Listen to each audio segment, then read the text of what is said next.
AP Sanskrit channel को स्वागतम। भल लगिले लाइक और सब्सक्राइब करिया को भूलिबानी। पिलामाने गत अध्याय रे आमे कपतलुब्ध कथार किछि अंश आलोचना करिथिले। वर्तमान प्रथमे तार अनुवाद को आउ थरे देखि नेबा, तापरे आगको आगेबा। कदाचित एक शकुनिलुब्धक घनारण्ये प्रतिवसति स्म।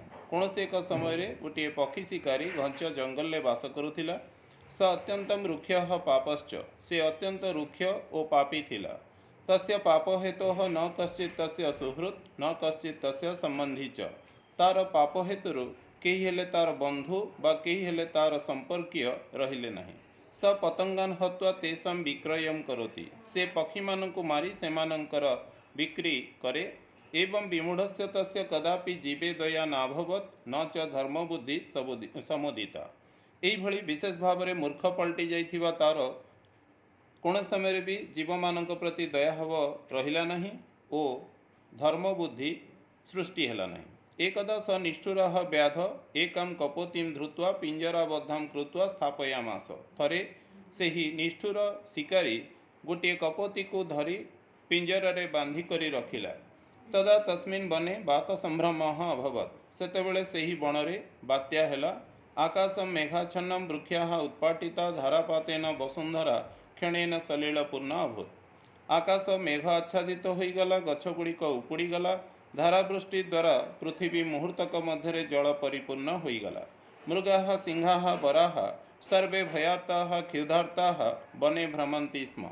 हरिण माने सिंह माने बारहा माने एपरिकी समस्त जीव माने भयातुर और क्षुधातुर होई वनरे बुलिबाकु लागिले। दुरात्मा व्याधोपि सीतार्थः स्वजीवन रक्षार्थं रजनीं यापयितुम् एकं वनस्पतिं शरणं गत। दुष्ट प्रकृतिर सेही शिकारीटी मध्य थंडारे कंपी निज जीवन रक्षा पाई और राति कटाइबाकू गोटे गछकू शरण गला। तस्य वनस्पतेः शाखायाम् एकः कपतः दीर्घकाल मुसितवान्। सेही गछर डालरे गोटे कपत दीर्घदिन धरी बास करुथिला। तस्य भार्या प्रातः चरितुं गता न प्रत्यावर्तत। तार पत्नी सकाळु चरिबाकू जाइथिले मध्य फेरी नथिला। रजनी वृद्धिं गता, राति बढ़िबाकू लागिला। स तपस्वी कपतः चिंताकूल आसीत्। सेही पत्नी विरहित बा पत्नी विच्छेदित बा निरीह कपतटी चिंताकूल हेला। कथम प्रिया नागता, किम कारणं स्यात् जेन सा न निवर्तते। कहीं पत्नी मोर फेरिला नहीं, कौन कारण होई पारे जो कारण से फेरु नहीं। यही भली भावना रे छंदी होइथिबा समय रे से दुईटी श्लोकावृत्ति बा गीत आकार रे भावना तार सृष्टि है मनरे। उदाहरण स्वरूप जेभली भाव रे आमे जेते बेले जो प्रकार भावना रे थाउ सेही संपर्की आम ज्ञातसार रे थिबा गीत आमर मने पड़ी जाए। अर्थात आमे जदि भक्ति भाव रे उन्मादित थाउ ताहले आमको भक्ति भरा भजन मने पड़े। जदि आमे रोमांटिकनेस बा उन्मादित थाउ प्रेम व्यापार रे बा आनंद रे सेतेबेले आमको चलचित्र हो बा अन्य कौनसी रोमांटिक गीत आम मन को छुए बा मनरे सृष्टि हुए शुणा जाइथिबा गीत। जदि आमे देशात्मबोध अवस्था युक्त थाउ बा भावना युक्त थाउ ताहले से देशात्मबोधक गीत गुड़िक आम से समय मने पड़े, आमे गुणगुणाऊ। ठीक से ही भली भाव में एठारे पत्नी विच्छेदित अवस्था रे दुखाभिभूत थिबा कपत मनरे पत्नीर उपयोग्यता संपर्कीय एवं तार अनुपस्थित रे से किभली निजको अनुभव करुची से संपर्कीय गीत दुईटी बा श्लोक दुईटी ता मनरे सृष्टि होइची। प्रथमटी हेउची अपि स्वस्ति भवेत् तस्या प्रियाया मम कानने तया विरहितं हिदं शून्यमद्यं गृहं मम। प्रथमे आमे संधि विच्छेद करिनवा। प्रथम लाइन अच्छी भवेत् तस्या, भवेत् युक्त तस्याः। द्वितीय लाइन अच्छी हिदं, हि युक्त इदं, शून्यमद्य, शून्यम युक्त अद्य। तापरे श्लोकर आमे गद्य रूप बा अन्वय करिवा। कानने मम तस्या प्रियायाः स्वस्ति भवेत् अपि। कानने अधिकरणे सप्तमी वन मध्यरे, मम संबंधे षष्ठी वा षष्ठी मोर, तस्याः प्रियायाः से ही पत्नीर स्वस्ति पद जोगे षष्ठी स्वस्ति भवे तपि स्वस्ति मंगलार्थक शब्द मंगल भवे तपि होई थाउ कि अपि हला अव्यय जार प्रश्नसूचक अव्यय बोली जहाँ कहुए तेल ए लाइन अनुवाद यहीपरि वन मध्य मोर से ही पत्नीर सबुकिछि मंगल होई थाउ कि यार उदाहरण यहीपरि जेभली भाव घर छुआटीए अर्थात पुआ बा झील स्कूल बा कॉलेज को बा कोचिंग को ट्यूशन पर्पस रे बाहर को जाइथिबा बेले जेतिकी समय निर्घंटर सेठी आवश्यकता थाए तत्पूर्वर घर जीवाई लगुवा समय एवं फेरिबा पई लगुवा समय को मिसाई घरे थिया माँ एडजस्ट करनिए किंतु फेरिबारे जदि आउ 2-4 मिनट विलंब हुए ताहले भी से एडजस्ट करनिए किंतु ताठू अधिक समय जदि विलंबित हुए पुत्र बा कन्यार फेरिबा समय ताहले घरे थिया माँ मन में आशंका उपजे कौन तार किसी असुविधा है कि एटा मन कारण मन को पाप छुए बोली कौच मनरे आशंका आसवा स्वाभाविक किंतु सेतबेले तार हृदय बुद्धि बा विवेक सदा सर्वदा ताको आश्वासना बा प्रबोधना दे कहे जहाँ ताहा एठारे उद्दिष्ट होउची तार सबुकिछि मंगल होई थाउ कि कारण हृदय बा बुद्धि विवेक सबुबले भगवत आश्रित होइथिबा दृष्टिरू निजको कर्तव्य प्रति सचेतन करुथिबा दृष्टिरू सबुबले आशंका को दूरे दे प्रबोधना बा सांत्वना देवारे सहायक हुए तेणु एठी ठीक से भाव में कपत कपति ठारू विच्छेदित अवस्था आशंका आसुथिले मध्य ता हृदय जहाँ कहूँ से विषय ठारे आलोकपात कराଯାଇଛି कानने वन मध्य मोर से ही पत्नीर सबुकिछि मंगल होई थाउ कि द्वितीय लाइन में कहुच्ची हि जेहेतु बा जेणु अद्य अद्य हूँ अव्ययपद जार अर्थ है आज तया विरहितम मम इदम गृहम तया उनार्थे व हीनार्थे तृतीया कारण एठारे उनार्थक व हीनार्थक शब्द हूँ विरहित विरहक्त ताठू व्यतिरिक्त होइथिबा मम इदम गृहम मम संबंधे षष्ठी व शेष षष्ठी मोर इदम गृहम कर्तरी प्रथमा मोर ही घरटी शून्यम इव प्रतिभाति शून्यम इव प्रतिभाति एडिशन दि जाउछि जहाँ श्लोक ना अन्वय आठ दि जाउछि शून्यम इव प्रतिभाति शून्य शून्य शून्य लगुच सुना सुना लगुच खाँ खाँ लगुच एभली अनुभूति भाई भौणी भितर हुए जदि भाई भौणी घरे एकाठी चलु था भितर जड़े तार उच्च शिक्षा निमित्त हॉस्टेल जाई रहे पाठपढ़ार व्यस्त थिबा बेले मध्य जेतेबेले से टिके विरति पाए सेतेबेले घर कथा मन पड़े से भाई बा भौणी जे घरे अच्छी ता कथा मन पड़े एपटे घरे थिबा भाई बा भौणीर मध्य हॉस्टेल को जाइथिबा भाई बा भौणी कथा मन पड़े बेले बेले से माने तांकर पूर्व अवस्था केवल एकाठी खेलती बुलती पाठ पढ़ती सब करती किंतु ए समय केमती जड़े जन ठार विच्छेदित अवस्था जनकर अन्य जन कथा मन पड़ू सेमती न्यूली मैरिड कपल भितर भी एभली हो पारे एकुटिया थिले निज निज घरे किंतु जेतेबेले से माने मैरिटल लाइफ अनुसार उभय वैवाहिक जीवन रे बांधी हेले जड़े कौन सी आवश्यकता बेले अन्य जगह को गले अन्य जड़े जाइथिबा व्यक्ति प्रति बा व्यक्ति संपर्कीय घटना मन पड़े एवं से व्यथित हुए एठी सेमती कपत कपति पई चिंता करी व्यथित हो पड़ी एवं से व्यथित हैला बेले पत्नीर उपयोग्यता को से अनुभव करुच्ची जो द्वितीय श्लोक अच्छी भार्या ही परमोनाथ पुरुष सेह पठ्यते असहायस्य लोकेस्मिन् लोकयात्रा सहायिनी देखिबा आ भितर संधि विच्छेद अच्छी प्रथम लाइन ने पुरुष सेह पुरुषस्य युक्त इह तापरे अच्छी लोकेस्मिन् लोकयात्रा सहायिनी लोकेस्मिन् युक्त लोकयात्रा सहायिनी तापरे श्लोकर अन्वय को जीवा इह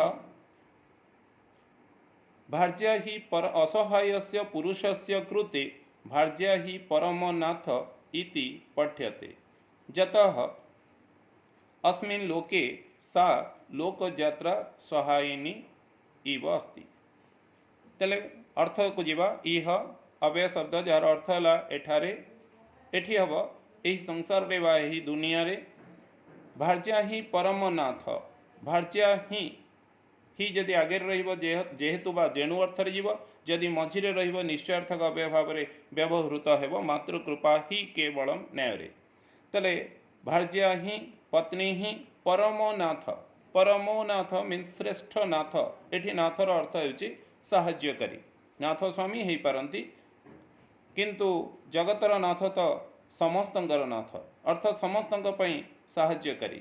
ତେଣୁକରି ଏଠି ସେଇ ନ୍ୟାୟରେ ହିଁ କୁହାହେଉଛି ଇହ अस्मिन् ସଂସାରେ ବା अस्मिन् ଜଗତି ଭାର୍ଯ୍ୟା ହିଁ ପରମ ନାଥ ପତ୍ନୀ ହିଁ ଶ୍ରେଷ୍ଠ ସାହାଯ୍ୟକାରିଣୀ ବୋଲି କାହା ପାଇଁ ନା ଅସହାୟସ୍ୟ ପୁରୁଷସ୍ୟ କୃତି ନ ସହାୟ ଅସହାୟ ନୟ ତତ୍ପୁରୁଷ କମାତସ୍ୟ ଅସହାୟସ୍ୟ ପୁରୁଷସ୍ୟ ଅଛି କୃତେ ଉହ ପଦ ଯୋଗେ ଷଷ୍ଠୀ। ତାହେଲେ ଗୋଟିଏ ଅସହାୟ ପୁରୁଷ ପାଇଁ ଭାର୍ଯ୍ୟା ହିଁ ପରମନାଥ ପତ୍ନୀ ହିଁ ଶ୍ରେଷ୍ଠ ସାହାଯ୍ୟକାରିଣୀ ବୋଲି ପଠ୍ୟତେ ଗୃହ୍ୟତେ। ପଠ୍ୟତେ ମିନ୍ସ କଥିତ ଅଛି ବା ଗୃହୀତ ଅଛି। କାରଣ ଯେହେତୁ सा अस्मिन् लोके, सा ଆଡ଼ିସନ୍ ଦିଆଯାଉଛି, सा ସେ अस्मिन् लोके ଏହି ଲୋକରେ ମିନ୍ସ ଏହି ଚରାଚର ଜଗତରେ ବା ସାଂସାରିକ ଯାତ୍ରାରେ ଲୋକଯାତ୍ରା ସହାୟିନୀ, ଲୋକସ୍ୟ ଯାତ୍ରା ଷଷ୍ଠୀ ତତ୍ପୁରୁଷ ବା ଲୋକେ ଯାତ୍ରା ସପ୍ତମୀ ତତ୍ପୁରୁଷ। ତାପରେ ହେଲା ତସ୍ୟାମ୍ ସହାୟା ଯା ଉପପଦ ତତ୍ପୁରୁଷ। ତାହେଲେ ଯେହେତୁ ସେ ଏ ସାଂସାରିକ ଯାତ୍ରାରେ ବା ଲୋକଯାତ୍ରାରେ ସହାୟିନୀ ଅଟେ, ସହାୟିନୀ ସାହାଯ୍ୟକାରିଣୀ ଅଟେ। ଉଦାହରଣ ଏହିପରି ନିଆଯାଇପାରେ, ବୈବାହିକ ଜୀବନରେ ବିବାହର କିଛି ଦିନ ଭିତରେ ସନ୍ତାନ ସନ୍ତତି ଆସିଗଲା ପରେ ସେମାନଙ୍କର ଯଦି ଯତ୍ନ ଉଭୟ ନିଅନ୍ତି ପୁରୁଷ ନାରୀ, କିନ୍ତୁ ତା ଭିତରେ ଅଧିକା ଯତ୍ନ ଥାଏ ସଦା ସର୍ବଦା ନାରୀର। ତେଣୁକରି ଦୈବ ଦୁର୍ଯୋଗରୁ କୌଣସି ସମୟରେ ଯଦି ନାରୀର ଦେହାନ୍ତ ଘଟେ ତାହେଲେ ସେତେବେଳେ ପୁରୁଷ ପାଇଁ ହିଁ ତାହା ଦୁର୍ବିସହ ହୋଇପଡ଼େ। କାରଣ ଗୋଟିଏ ଛୁଆର ଯତ୍ନ ନେଇ ତାକୁ ଉପଯୋଗ୍ୟ କରି ଗଢ଼ି ତୋଳିବାରେ ସବୁଠାରୁ ଅଧିକ ଭୂମିକା ଥାଏ ଯେହେତୁ ନାରୀର ବା ମାଆର, ସେଥିପାଇଁ ମାଆ ହିଁ ବାପା ପାଇଁ ମିନ୍ସ ପତ୍ନୀ ହିଁ ସ୍ୱାମୀ ପାଇଁ ସାଂସାରିକ ଯାତ୍ରା ଅତିବାହିତ କରିବା ପାଇଁ ଶ୍ରେଷ୍ଠ ସାହାଯ୍ୟକାରିଣୀ ଅଟେ। ତେଣୁକରି ତା'ର ଅନୁପସ୍ଥିତି ବା ତା'ର ଦେହାନ୍ତ ପୁରୁଷ ପାଇଁ ଅତ୍ୟଧିକ ଅସହିଷ୍ଣୁ ବା ଅତ୍ୟଧିକ ଦୁର୍ବିସହ ହେଲା ବେଳେ ସେ ନିଜକୁ ଅସହାୟ ମନେ କରେ। ତେଣୁ ଏଠି ଠିକ୍ ସେଇଭଳି ଭାବରେ କପୋତୀର ବିଚ୍ଛେଦରେ କପୋତ ଚିନ୍ତିତ ହୋଇପଡ଼ିଛି। ଯିବା ଆଗକୁ ଏବଂ ସ ବିଳପତି, ଏଇଭଳି ସହ ବିଳପତି ସହ କର୍ତ୍ତରୀ ପ୍ରଥମ ଅର୍ଥାତ୍ କପୋତ ବିଳପତି, ବିଳ ଧାତୁର ବି ଉପସର୍ଗ ପୂର୍ବକ ଅଳପ ଧାତୁର ଲଟ୍ ଲକାରରେ ତି ପ୍ରତ୍ୟୟ ବିଳପତି ବିଳାପ କରୁଛି। ଏଇଠି ବୁଝି ରଖିବା ବିଳାପ କ'ଣ, କ୍ରନ୍ଦନ ଏବଂ ବିଳାପ। ବେଳେବେଳେ ଆମେ ଟିଭିରେ ହେଉ ଅନ୍ୟ କୌଣସି ଜାଗାରେ ହେଉ କିଛି ଦୁଃଖ ଜିନିଷକୁ ଦେଖିଲେ ଆମ ଆଖିରେ ସହୃଦୟତାବଶତଃ ଆପେ ଲୁହ ଚାଲି ଆସେ। କୌଣସି ଜିନିଷ ପଢ଼ି ହେଉ, କୌଣସି ଜିନିଷ ଶୁଣି ହେଉ, କୌଣସି ଜିନିଷ ଘଟଣାକୁ ଦେଖି ହେଉ ଆପେ ଲୁହ ଚାଲି ଆସେ, ସେଇଟା ହେଲା କ୍ରନ୍ଦନ। କିନ୍ତୁ ଯେତେବେଳେ ଆମର ଅତି ନିଜର ଲୋକ କେହି ଚାଲିଯାଇଛି, ପିତା ମାତା ଭାଇ ବନ୍ଧୁ ପତ୍ନୀ ବନ୍ଧୁ ଇତ୍ୟାଦି, ସେ ସମୟରେ ଆମେ ଯେଉଁ ମର୍ମାନ୍ତିକ ଦୁଃଖ ଅନୁଭବ କରୁଥିବା ହେତୁରୁ ଆମେ ସେ ସମ୍ପର୍କୀ ତା ସହିତ ବିଗତ ଦିନର ଘଟଣା ପ୍ରବାହକୁ ମନେ ପକାଇ ସେ ସମ୍ପର୍କୀୟ କିଛି କଥା କହି କହି ଆମେ କାନ୍ଦୁ, ତାହାକୁ ସେତେବେଳେ ବିଳାପ କୁହାଯାଏ। ଭେଣ୍ଡିଆ ପୁଅଟିଏ ଚାଲିଗଲେ ମା ଡେଫିନେଟଲି କହି କହି କାନ୍ଦେ।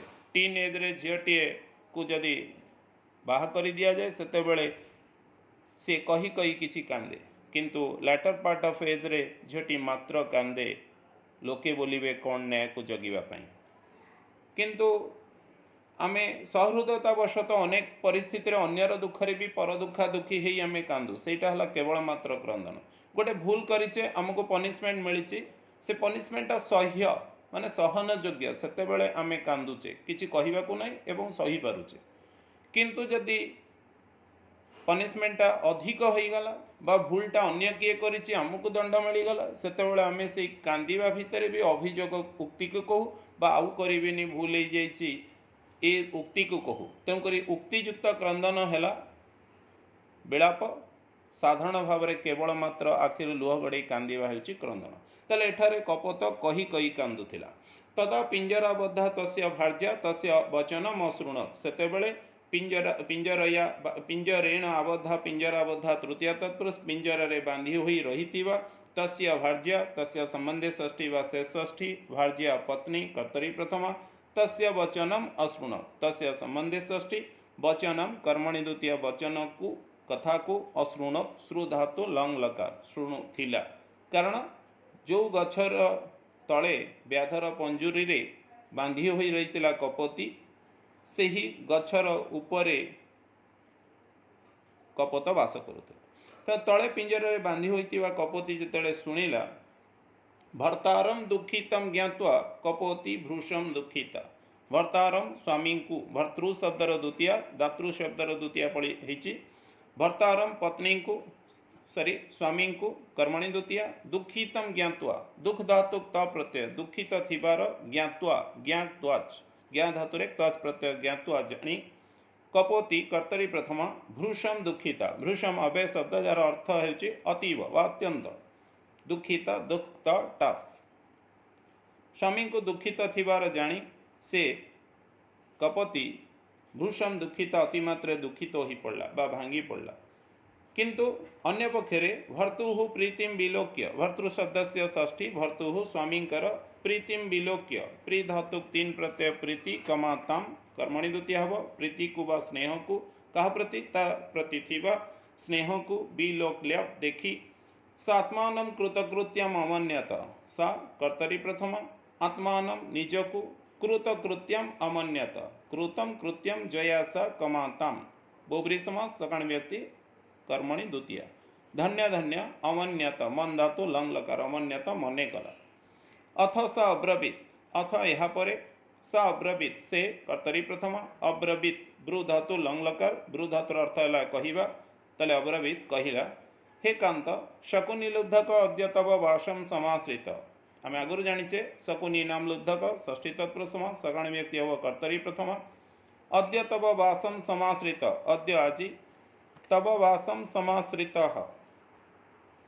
तब वासम समाश्रित तब संबंधे षष्ठी बा शेष षष्ठी वासम कर्मणि द्वितीय तुमर वास को मीन्स स्थान को समाश्रित वासम कर्मणि द्वितीय समाश्रित सम आश्रित समाश्रित आश्रय करिछि बेले बेले को बहिरे जदि थिब तब अंतिकम समाश्रित ताले भी तब हब अंतिका पद जगरे षष्ठी ताले तुमर वास को बा तुमर निकट को समाश्रित आश्रय करिछि। स शीतार्थः क्षुधार्तश्च क्षुधार्तश्च संधि विच्छेद क्षुधार्तः युक्त च से शीतार्थ ओ क्षुधार्थ अछि सह से शीतेन अर्थ वा शीतेन ऋतः तृतीय तत्पुरुष क्षुधया अर्थ वा क्षुधया ऋतः तृतीय तत्पुरुष से थंडारे कंपुछि ओ भोकिला अछि तस्य यथाशक्ति सत्कारम कुरु तस्य संबंधे षष्ठी वा शेष षष्ठी यथाशक्ति शक्ति अनतिक्रम्य अव्ययभाव समास अने शक्ति थिला पर्यंत बा पारु पर्यंत सत्कारम कुरु सत्कार कर जा अतिथि सेवाग्रस्त से परमधर्म से विषय सूचित करुछि पत्नी तार स्वामी को पति को पत्नी वचनम श्रुत्वा कपतः बाष्पाकुलः लोचन संजातः पत्न्याः वचनम पत्नी वचनम नदी शब्द बरी पत्नी शब्द ही नदी शब्दर षष्ठी नद्याः पत्नीर षष्ठी पत्न्याः तले पत्न्याः वचनम षष्ठी तत्पुरुष समास सकाण व्यक्ति तम लगिला तत् लगिला कर्मणि द्वितीय हला पत्नी वचनम पत्नीर कथा को कर्मणि द्वितीय श्रुत्वा श्रुत्वा शुणी कपतः कर्तरी प्रथमा बाष्पाकुल लोचनः संजात बाष्पैः आकुले लोचने जस्यः सह बहुब्री समास बाष्पाकुल लोचन तले लुह जर जर चक्षुयुक्त संजात सम जन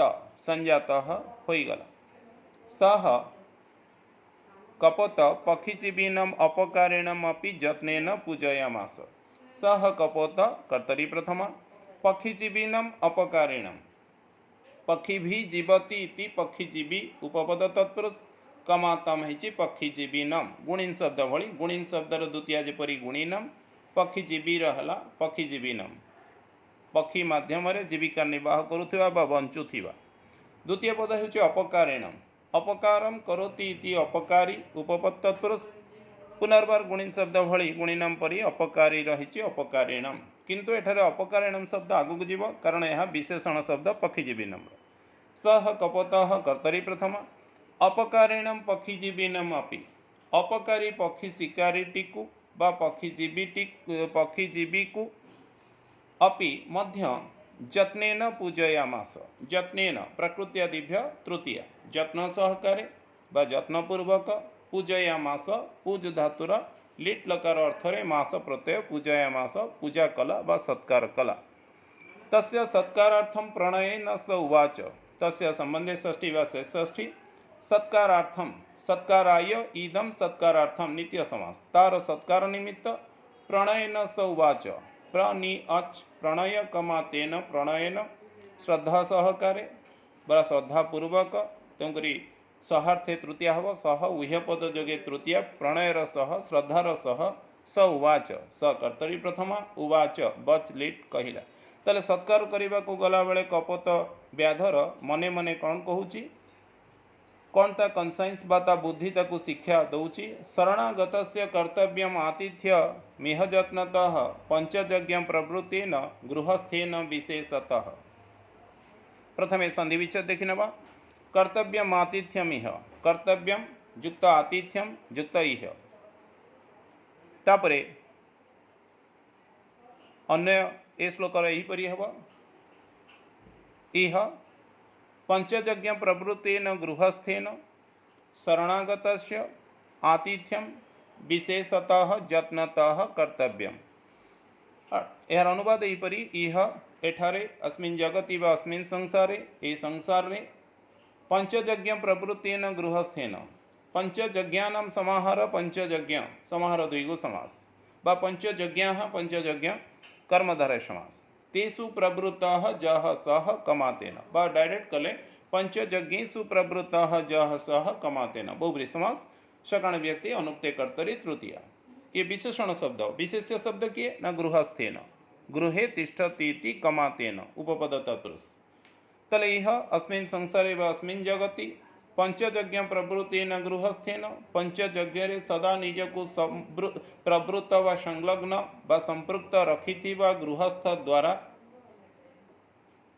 शरणागतस्य शरणम आगत श्रुल्युट शरणम द्वितीय हव शरणम शरणम आगतः कमातस्य द्वितीय तत्पुरुष शरणागतस्य कृते उह्यपद जोगे षष्ठी शरणागतस्य आतिथ्यम अतिथये इदम आतिथ्यम सकण व्यक्तवो उक्ते कर्मणि प्रथमा आतिथ्यम अर्थात अतिथि सत्कार विशेषतः यत्नतः कर्तव्य विशेषतः विशेष घयरे विशेष तस् प्रत्यय लगुच विशेषतः विशेष भाव से जत नव प्रत्यय यत्न तस् प्रत्यय लगुच यत्नतः यत्न सहकारे कर्तव्यम कृ कर्मणि तव्य